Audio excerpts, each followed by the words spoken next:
How to fix Gmail notifications not working on an Android or Samsung phone. Alright, so there are a bunch of ways to fix this issue, and honestly all of them are pretty easy. Let's jump in. For the first method, open your Gmail app. Then tap the three lines menu.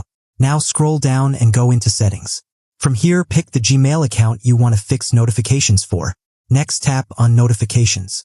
Now select All. A lot of phones are set to high priority only, so make sure it's changed. If yours was already on All, that's good, but just so you know, this alone might not fully fix it. Now go to your phone settings. Scroll down and open Apps.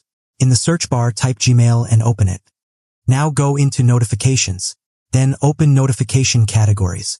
Make sure all important options like Mail are turned on. On Android 13 and above, notification permission also matters. If notifications still aren't working, don't stress. Next, turn off Battery Saver or Power Saving mode, depending on your phone. Battery Saver can block Gmail from working in the background, so turn it off and check again. Now another important step, go back to Gmail. Open the three lines menu again. Go to Settings.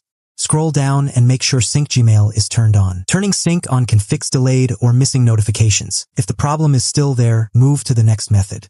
Go back to Settings. Open Apps again. Search Gmail and open it. Scroll down and go into Battery Settings.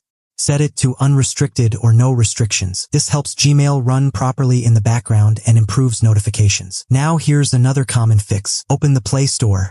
Search for Gmail. If you see an update, install it. Old versions can sometimes break notifications. And one last step, go to Settings again. Open Apps, then Gmail. Go into Storage. Tap Clear Cache. This removes small corrupted files that can cause notification issues. And finally, restart your phone. A simple restart can fix temporary system bugs that affect notifications. Still having trouble? Drop a comment. Thanks for watching.